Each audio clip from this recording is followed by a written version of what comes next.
Depuis la sortie de son dernier album, on sait que Mylène Farmer est anamorphosée. C'est le titre de cet album. Depuis cette semaine, son double concert complet au Palais Omnisport de Paris-Bercy, on sait qu'elle est aussi métamorphosée. Ouais, ce sont ses fans qui le disent après l'avoir vue sur scène dans un concert avec un gros son, pyrotechnie, effets spéciaux. Bref, très Hollywood, normal, c'est là que Mylène Farmer vit désormais à plein temps. Christophe Janin a été visiter l'envers de ce Bercy très attendu. Il a notamment croisé une autre bête de scène, un homme polygame, à la fois marié avec sa guitare, sa moto et sa femme, Laetitia. Après une longue absence, Mylène Farmer nous est réapparue en blanc l'année dernière au travers de l'album Anamorphosée, avec voile blanc, mousse blanche, mais toujours avec le petit côté sulfureux, présent dans le clip tourné par Abel Ferrara. Sa dernière prestation sur scène datait de 1989, c'est à Bercy qu'elle a effectué son retour parisien. Et autant vous dire que les fans ont répondu à l'appel. Il est 19h, les portes viennent de s'ouvrir, c'est la course aux meilleures places dans une ambiance de franche camaraderie. Vous trouvez qu'elle a beaucoup changé, Mylène ? Je trouve qu'elle est un peu moins renfermée, elle a l'air d'être un peu plus souriante. Moins sombre. Moins sombre, ouais. Mais au fond d'elle-même, elle a quand même encore le mal de vivre quelque part, je pense. Chanter devant un public aussi énorme, ça doit être impressionnant, non ? Oui, mais je crois que je fais pas vraiment la différence entre une salle énorme et une salle plus modeste. En ce sens que je pense au même spectacle. Et que dans le fond, 14 000, 17 000 ou 4 000, c'est une concentration de personnes qui n'en font presque plus qu'une. Certains étaient prêts à tout pour être au premier rang. Vous attendiez depuis quelle heure pour rentrer ? 6h. Du matin ? Oui. Hier aussi. Ah, vous étiez là hier aussi ? 2 jours de suite, bah ça s'entend.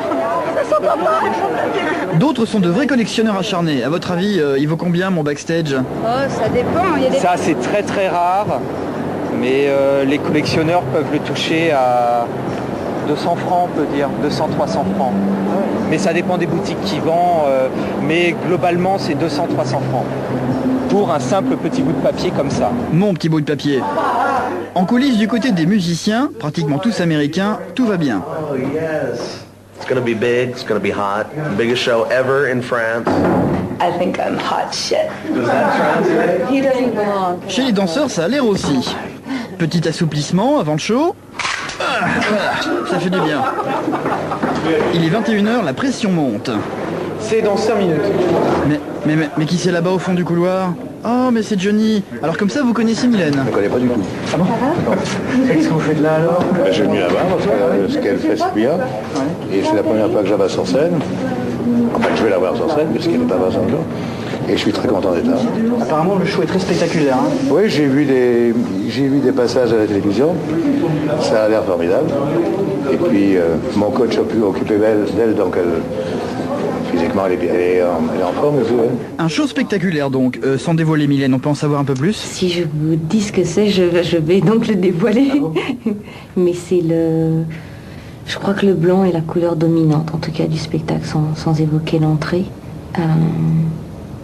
Des choses très, très aériennes, je crois.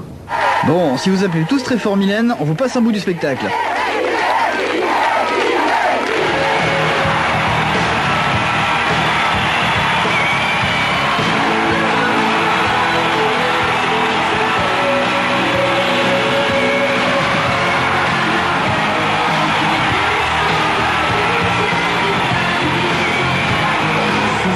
Un concert que vous aurez l'occasion de voir durant le mois de juin un peu partout en région et de nouveau à Bercy le 28 juin.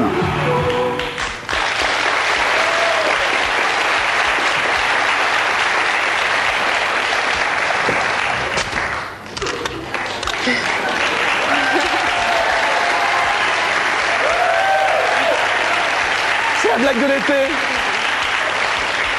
Il faut une très bonne qualité.